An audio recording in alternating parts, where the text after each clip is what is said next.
especially for beginners. Hey everybody, welcome to another episode of Dr. Fantastic Interviews, the podcast that will introduce you to technologies and information that will improve your mind, your body, or the planet. Today's episode we're calling the Science of Deal Making, and I've got my friend and associate Randy Carter standing by, who I'm going to introduce you to, and we're going to talk about some fun things. And you're probably wondering, what is deal making, and which is obviously making money, have to do with improving your mind, your body, or the planet? Well, I was thinking about that because most of my past episodes have been, really about the inside of your body, how it works, how your mind works by being positive with the Be Fantastic movement that I've got going on. But making money, the way I see it, is going to allow you to buy groceries, which when you eat those groceries is going to make your mind feel good because we all like a full belly. And it'll also allow you to stay on the planet a little longer. So making money is not a bad thing, right, Randy? I think money making is just the key in everybody's bucket list of things to do. Because if you're not making money, now here's the thing. Everybody says, having money doesn't make you happy. It may not, but it makes everything a whole lot easier. That's true. So it's all about being happy. On my Be Fantastic movement, Randy, I always say the secret to happiness is jumping out of bed in the morning, looking forward to your day. Because when you do that, you're going to have a fun day. And when you have a fun day, you're going to do whatever you're doing well. And when you do it well, you'll make money at it. But too many people are dragging themselves out of bed every day just to survive, to make money. Well, one of the problems they have is, let's look at somebody who's trying to start something up, a business, something like that. And life works the same way. You got to have a plan. How are you going from A to B? And that's one of the things that money helps. One of the things I found is that poor people, as opposed to broke people, poor people have no bridge till tomorrow. All they've got is how to survive today. Okay? People who are broke and coming back, okay, from being broke, or who have money, they have a bridge to tomorrow. They can make plans. If you have a plan, you want to get out of bed in the morning and go exercise that plan. You want to go do things, okay? When you're concerned about just how you're going to get by during the day, that doesn't make for a very happy day. There's always obstacles. It's brilliant. So I want to tell the audience that between the two of us, there's 135 years of life experience and deal making. Between the two of us, there are billions of dollars of being raised. And between the two of us, we've worked in hundreds of companies in and around and helping companies, having our own companies. And I think we're going to have some good advice in this show. What do you think, Randy? Well, I think we are. And it just depends on how people take that advice. A lot of people, we may not be the smartest guys in the room, but we do have an awful lot of knowledge to share. And I think in some cases, as me and you discussed the other day, I'm not even sure of all the things I know, because I have worked in over 500 companies as an independent consultant, okay, helping them resolve their problems and how to attack their future, okay? But the thing is that knowledge itself isn't power. It's how to utilize that knowledge. So that I hope that your audience today takes away some stuff that they can actually use from the things that me and you discuss. Yeah, and we spoke the other day about, and I always like to say this, no one likes free advice. Or no one respects free advice, and they don't usually take free advice. And as you might attest to, even when you charge a lot of money for advice, they're still stubborn, and they won't take it. Well, the whole thing, one of the things that I always got a kick out of when I was working with CEOs in the companies I was consulting with, we hit a bump on something that was very sensitive to them. And they would say, I've got 35 years of business experience doing this. You walk in here and you're telling me that possibly there's another way of doing this. And I would have figured it out if there was. Well, maybe you would have, maybe you wouldn't have. I don't know. Okay? But here's some advice that you're paying for. Okay? Listen to it. Decide if you want to utilize it, if it fits for you. This is not a contest between me and you about who's smarter. That's not what you're paying me for. Okay?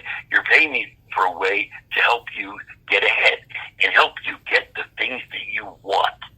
And that, I got to tell you something, Monty, that's the key to life. Yeah, okay? Yeah. Everybody says, I need this, I need that. You don't need a damn thing. Okay? And you're not going to pay for things you need. You are going to pay for the things you want. Yeah. Okay? It's just that simple. Okay? Everybody says, well, let's even take an example if somebody has to go to the hospital. Okay? They need medical surgery or whatever it is. Well, no. They want to live. That's why they're going to pay the bills. Yeah. Okay? Yeah. So everything breaks down to what do you want in life? Identify those things. Build a plan on how you can get them. And be realistic about it. If you're sitting there, we've heard these get-rich people that start out with nothing and someday they're multi-gazillionaires. Okay? Most of us are never going to have that opportunity for whatever reason.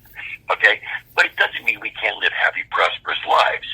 Right. Okay? Focus on the things that are realistic that you want, and then develop your plan on how to get them. If you need help with your plan, whether it's through a spouse, a friend, a colleague, an advisor, go get the help.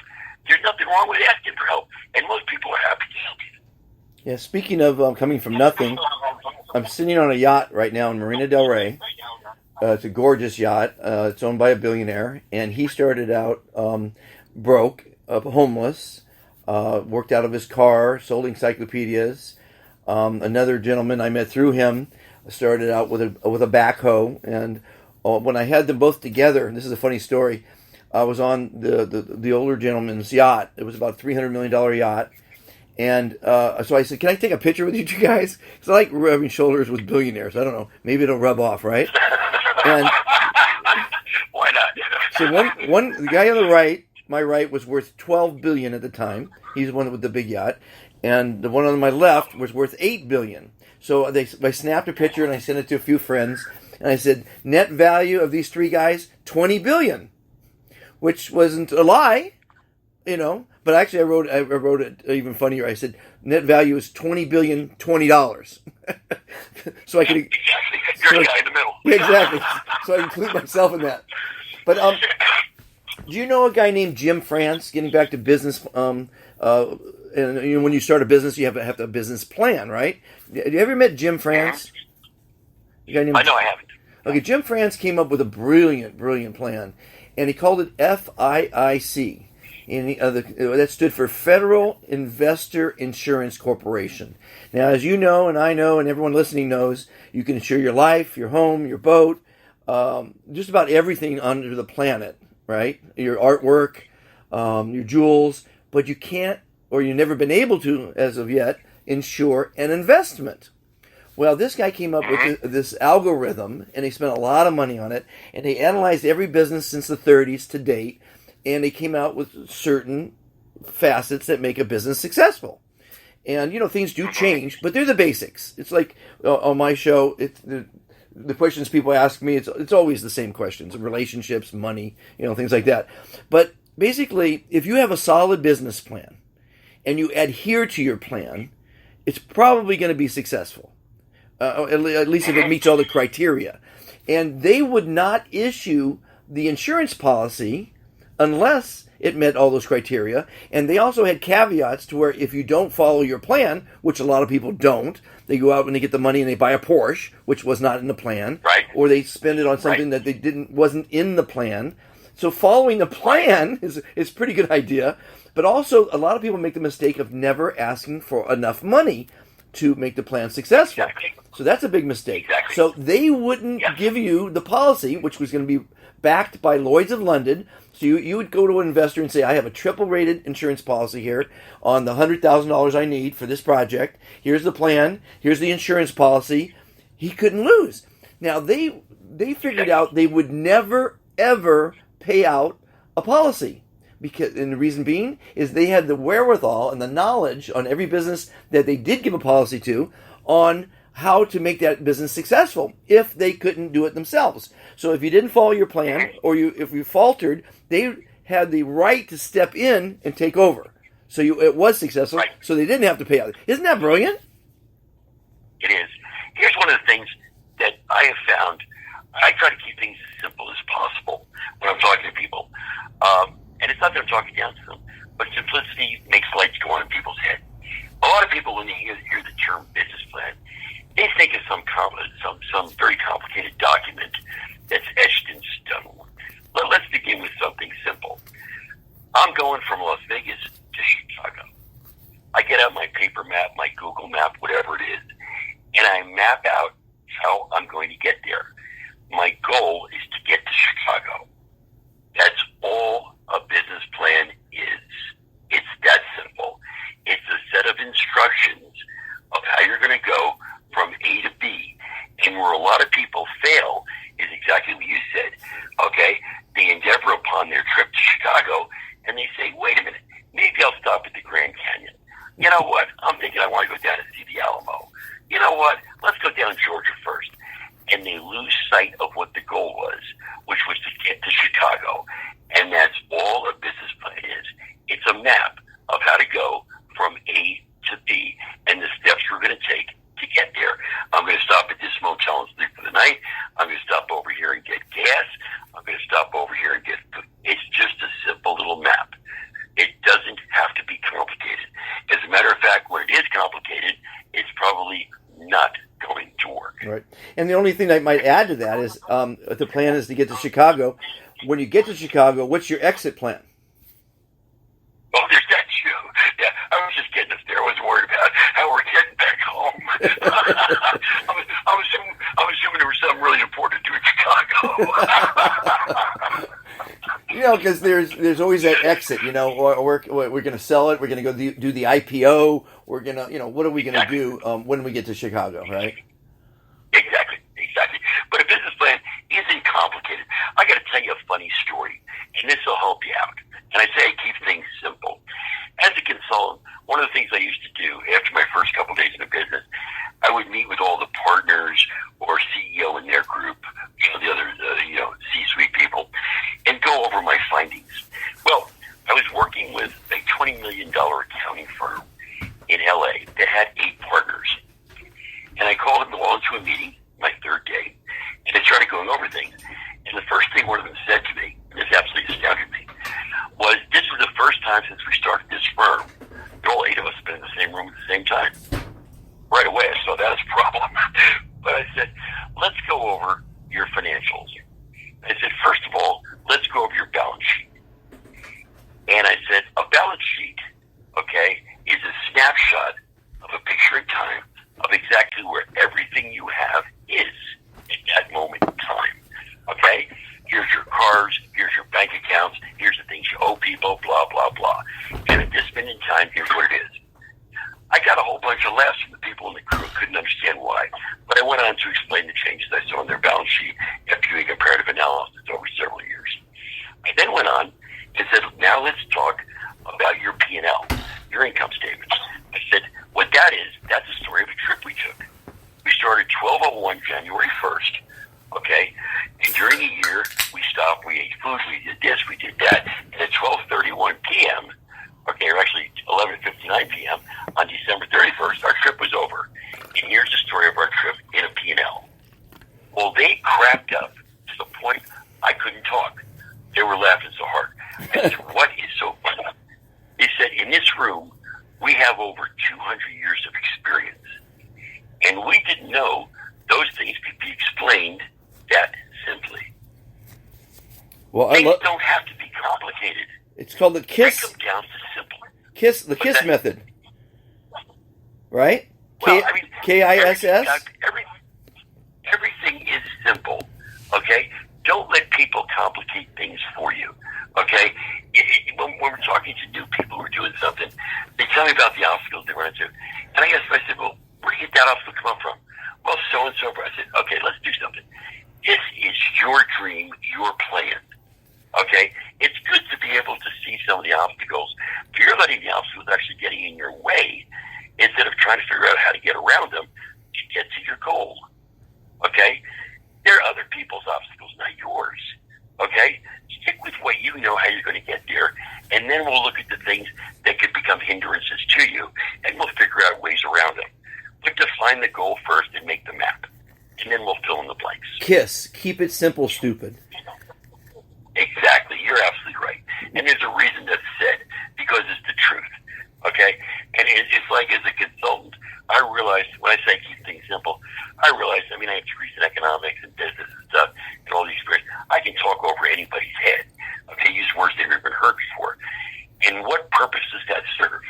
It serves none. No. Keep it simple so the lights go on in their head,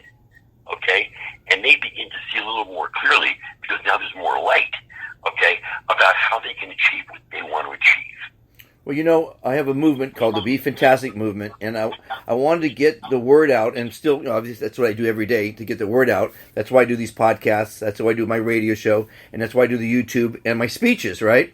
But on all my 3,000 interviews on YouTube, my 145 podcasts, and my radio shows, I've keep it real simple. I never do an edit. I never do a second take.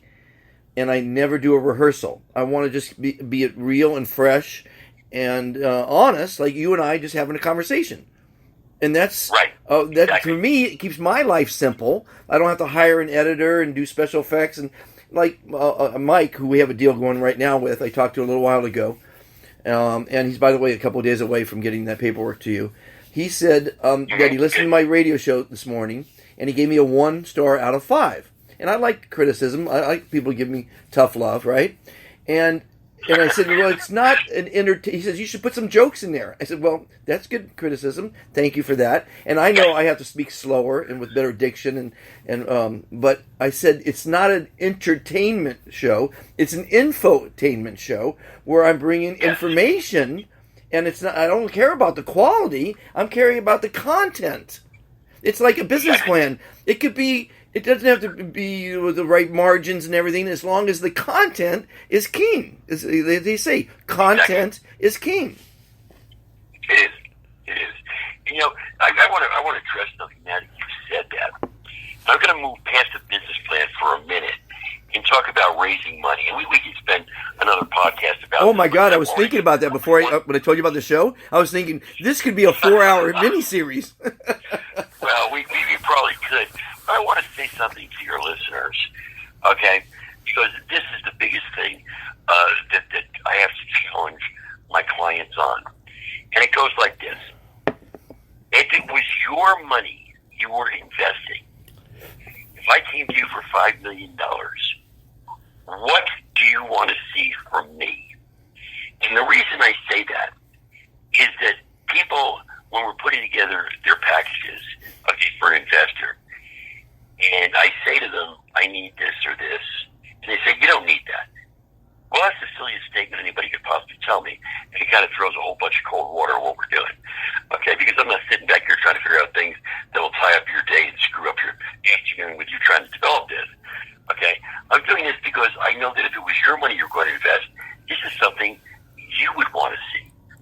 So when you're putting together your investment request, think of all the things that you'd want to see. Okay? It may not be in the final documents that we submit, but at least you will have them available in case somebody queries you about them. Okay? Because you're just like the guy that's lending the money, except he's got it and you don't. Okay? But you both would want to see the same things to feel like you have a safe investment and there's going to be a good ROI. Okay? None of us are any different from anybody else on that. Okay? So I just wanted to kind of throw that in because it kind of goes also with the business plan. Sure. Because a lot of people after their business plan need to raise some capital. Okay? And then there's a whole lot of difference between the business plan and the documents to raise capital. Okay? And we'll spend some time later on talking about those things. But I just want people to understand, again, simplicity. We're not all that different.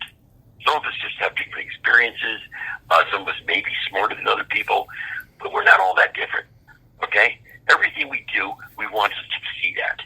Okay? None of us go into something saying, gee, I'm going to endeavor upon this and waste a lot of money, and I hope to Christ I fail it. Well, okay? I mean, it's stupid. Answer me something here. You ever watch the show Shark Tank? Of course. Yeah. Okay, and that's a really good business lesson for people wanting to get into business. But I'm always struck by, I'd rather have 10% of something very, very big than 90% of something very, very small. And time again, I'm not sure if they're doing this on purpose and having idiots present products, but you have an opportunity to own 20% of something, let's say, or 30, and have a billionaire with all the experience and the money to make it happen, and you want control. You want 51%. I mean, am I wrong in assuming that these guys are all idiots? No. I got to tell you something funny. Okay, let's use a couple Microsoft folks. Okay, let's start with Steve Ballmer. Okay, who was CEO for 1 billion years. Okay, Steve is a multi-gazillionaire. He owns that team down in L.A. Steve never owned more than partner, I forgot his name, we started out, okay? I think right now Bill Gates may own 6%. And he's the richest guy in the world. Okay? His partner, okay, when he started this thing out, who knows what he owned, but again, it was a very small portion. We did a deal with somebody a couple of years back, okay? And they fought us on it, but they eventually acquiesced because they found we were right. They ended up taking just 5%. Even though they screamed it was their product and their this and their that. It took 5%. They are now worth over $900 million. Yeah, and how many meals can you eat a day? I mean, come on, people. The greed. See, I don't know if you've seen my my little animated promo on Be Fantastic, but we live in a greedy, selfish, litigious world, and I'm on a quest to make it less greedy, selfish, and litigious, and that's by being fantastic. And my wife thinks I'm totally crazy for spending as much time, effort, and money on this movement, and I have spent a lot of money on it, but I'm going to go with Steve Jobs. And Steve Jobs once said, people who are crazy enough to think they can make a difference in the world are the ones that do. So I'm going to go with Steve over my wife. Exactly. What do you think? Exactly. Sorry, honey. Steve, I'm going with Steve. He may be dead, but he's right. Here's an important point for your listeners to remember. Steve failed. Okay? He got thrown out. Okay, by John Scully. Okay? And then Steve went on to create Next. Okay, well, John ran Apple. Okay? And then eventually Steve came back. Steve came back a smarter person for having gone through the experience at Next. He wasn't capable of doing what John Scully did. But when he came back, he had some great ideas. Okay? He was the same jerk of a person he always was, but he was better able to express his ideas. He was better able to put the right people around him to implement those ideas. Okay? And we have things like the iPhones and the iPads and the this and that and everything else, which radically changed the world. Okay? And again, right, he was crazy enough to go out there, okay, and do things. Everybody said, you're nuts. Yeah. Well, maybe so, but it doesn't mean it won't work. See, okay? people... So, don't be afraid of failure either. People are afraid of failure. And the analogy I like to use is when you're a child and you're learning how to ride a bike, you fell down, you scraped your knee up, you put a Band-Aid on, and you got back up and you rode the bike again. As an adult, don't be afraid to take some risks. You're not going to be successful without taking risks. And there's no such thing as failure. It's called learning. No. Exactly. And here's what people... Here's the funny thing about the word failure. When you fail, you're not learning what to do. You're learning what not to do. The next time. Okay? Exactly. That's what you're learning. Yeah. People say, well, when you die, you learn what to do. No. I learned that if I keep putting my hand on the stove, okay, I'm going to get it burned. So I learned not to put my hand on the stove. Yeah. Not to go stick it in the ice later on. I didn't learn that. I learned not to put my hand on the stove.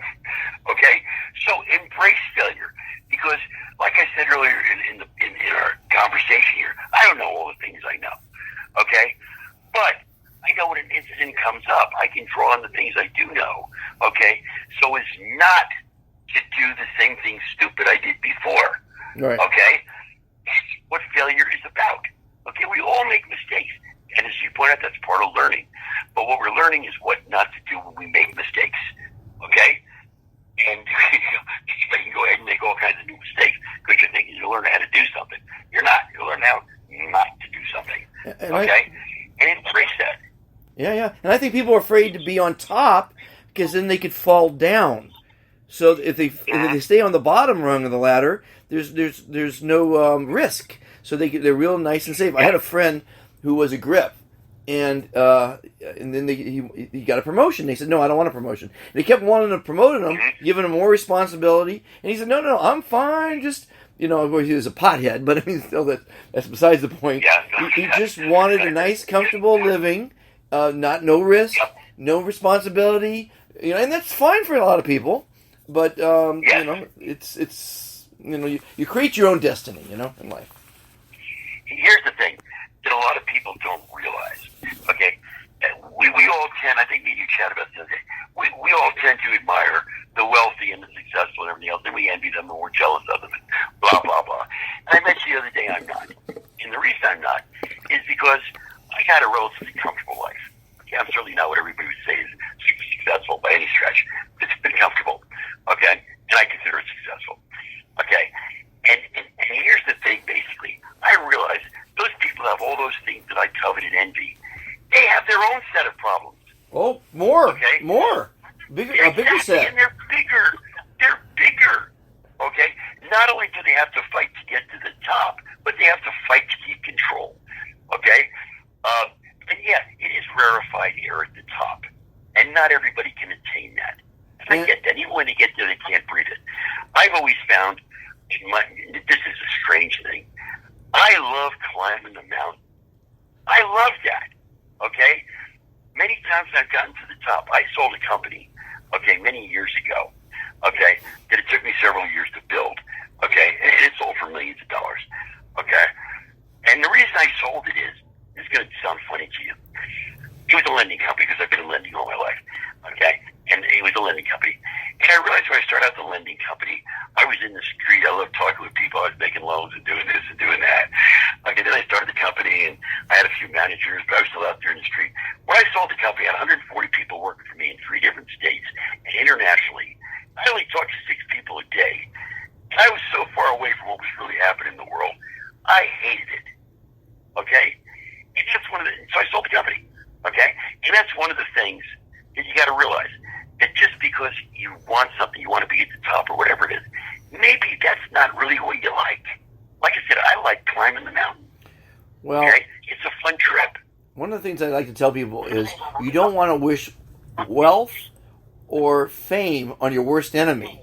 Because there's a lot of baggage with those things and very little privacy and what have you. I'm sitting on a yacht right now, and I've had a yacht for 12 years. I sold it 2 years ago. And it's a lot better to have friends with yachts, as you might imagine, than owning one. But I'm sitting on a billionaire's yacht right now. He owns 27 mansions around the world. He's worth $10 billion. And I'm on his yacht right now. And he's out there busting his ass, working, trying to make more money. And I don't get it. I know the art of the deal is fun, and making a lot of money is fun, and traveling, which I love, is fun. He's got a bigger jet since he sold his liquor company, but, he's not enjoying the yacht. I'm enjoying it right now. This is luxury I'm sitting on right here. And exactly. Who's the smarter guy, Yeah. It's fun. Like, we started out talking about business plans and goals and all that. Okay, be realistic about the goals, okay? Don't let the Peter principle set in. Okay, where you end up at your highest point of incompetence. Okay, that's silly. Okay, understand who you are, what your strengths are, what your weaknesses are.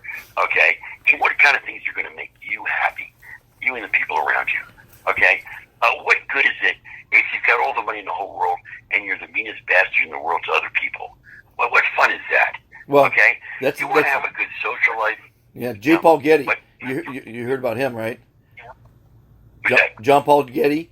He was not only the richest man in the world, he was the richest man that ever was in the world, and he was a piece of shit, a piece of garbage, because he didn't care about humans. All he cared about was money and things. And, give me a break.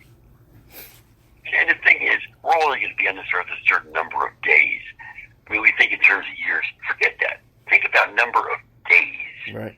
How did you spend today? It's one less day that you have. How did you spend it? Did you have some fun? Did you do some things with your family? Okay. Did you try to improve yourself? Maybe enroll in a course or a taekwondo class or whatever. Okay. Did you do something that was going to be fun and make you feel better? Because whatever you did or didn't do, you still got one less day. And it gets back to what we talked about earlier about getting out of bed in the morning. You want to be enthusiastic when you get out of bed. You want to have a direction. You want to know at the end of the day, you had some fun. Okay, maybe you accomplished something, maybe you didn't, but at least you had a good life that day. Okay, hopefully you accomplished something because you had a good plan in place. Yeah, my sons were tennis professionals. They traveled around the world. My younger son played all the Grand Slams, and my older one, they're both retired now, but he wanted to get a desk job. I said, Jason, you're never gonna be happy behind a desk, but after being a professional athlete, and he he didn't listen to me, and he tried it, and of course he was miserable. And how many people do you know that have worked in cubicles, made a fortune, and were just so miserable because they didn't. It's like I tell people: take your shoes and socks off every once in a while and walk on the grass. If you haven't walked on the grass barefoot in a year, you're really losing it. You're really losing it. Absolutely. Yeah. I appreciate what you just said, because I've been offered many high-level positions in companies, and I just turn them down. And the reason being is I've been virtually on the road all my life, okay? And even when I owned that company that I sold, okay? But I've still spent a lot of time on the road. And I've been to many, many countries, okay? And the thing is that I'm not ever going to take a desk job. I'm a field guy. I love being out there where it's happening. Doesn't mean I can't run a successful company. It just means I understand who I am. I'm not going to be happy sitting behind a desk, getting information from other people filtered through them and through their eyes, okay, and trying to make decisions on that. I want to know what's going on, okay?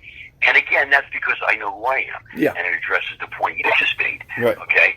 Some of us are made to travel. Some of us are listen, thank God there's accountants. They fill a lot of cubicles, okay? And they're happy with that, okay? They're left alone. They have numbers, okay? I don't know if I trudged ever upon a conversation with them, but they're happy. It's their life, okay?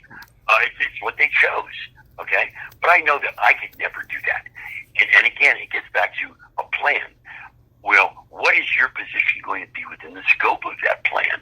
Is it going to make you happy? Just because now you're running a big company or a small company or any company, okay? Are you going to be happy with the things you have to do at that level? Okay? Maybe you're not. And maybe you ought to incorporate that in your plan and modify your plan and say, wait a minute, here's the level I want to be at, and I better hire some people around me who can do the things I don't want to do.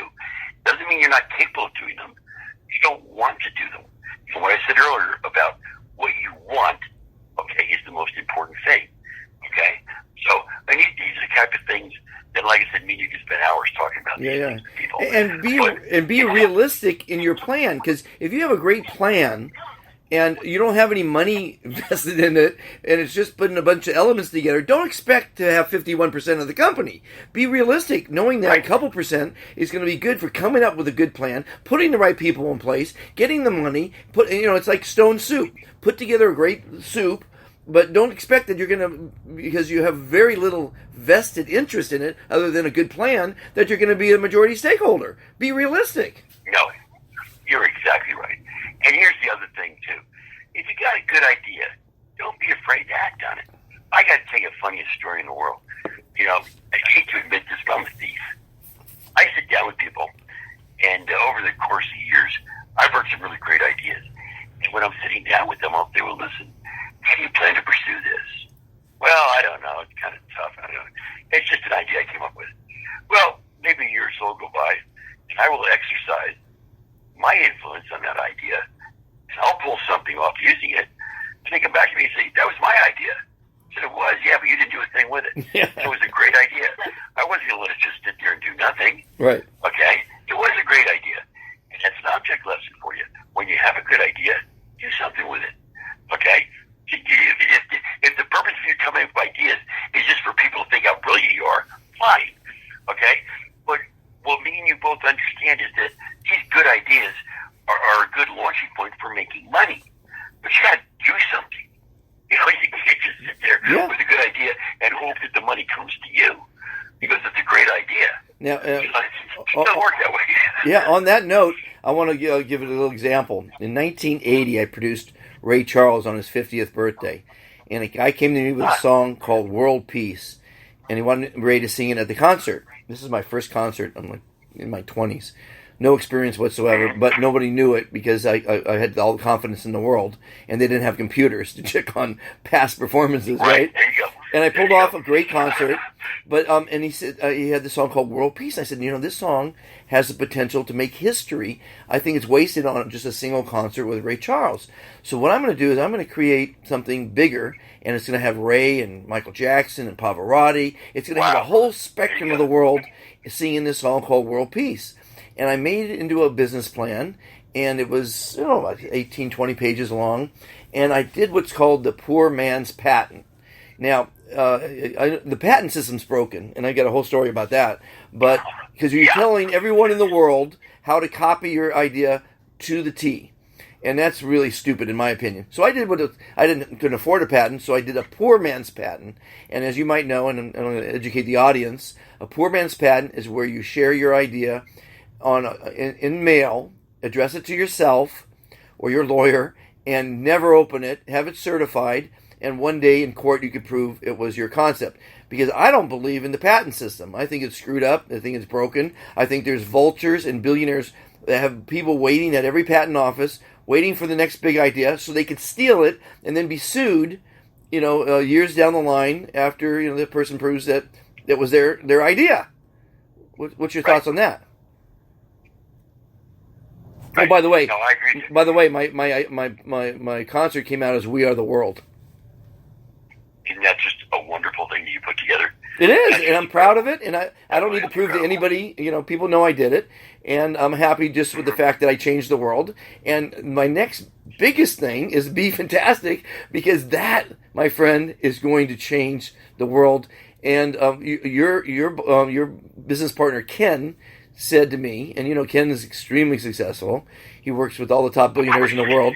He said that the Be Fantastic movement will take a couple generations, but it's brilliant, and it's going to take teaching the kids and the kids' kids to say this, that they're fantastic, for really to make a change. And I think he's right, but a journey of 1,000 miles begins with but a single step. Yes. You got to take that first step, and you're absolutely right.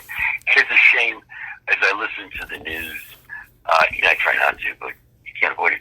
The stuff kids are learning in school today, how self-centered and narcissistic it all becomes, how sensitive they become to things, as opposed to embracing what's going on and figuring out, okay, what's my place and how can I help this move forward better and create a better situation, instead of pointing it inwardly to me, okay?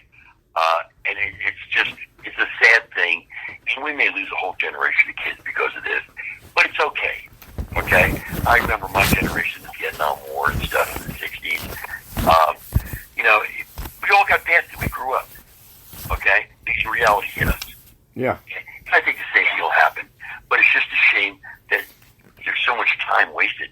When I talk about a number of days we have to live, that these days are wasted with these kids in their cell phones, in their Instagram, and their whatever it is, their games they're playing, as opposed to going out and socializing and being with other people and having conversations and exchanging ideas.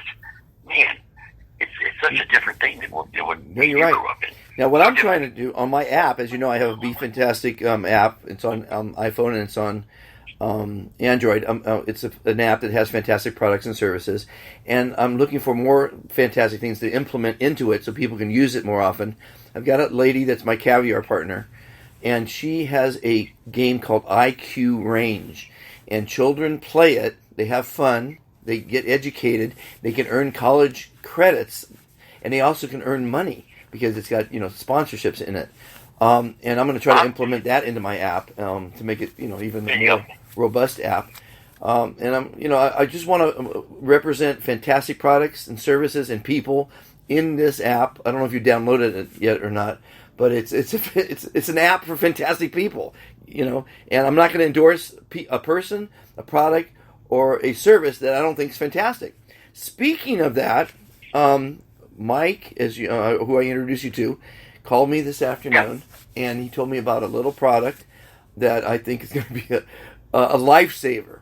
And it's imagine something that's 1 inch square, flat. So it's just it's like a postage stamp that you might want to put on your keychain. And when needed, you open it up, and it's a solar panel that will charge your phone. And imagine how many times you've been without a phone, and remember the old days when you had to stop at a payphone, and before that you had a pager. A payphone? Remember the payphones? Actually, one of my 80 Randy, one of my 81 professions was as a payphone salesman. They were good investments. especially in the drug areas. In the drug areas of town where everyone used the coin. Yeah. Oh my God! Right. You would return a $600 investment for a payphone in 3 months back in the day in the right area. So there were the payphones, Right.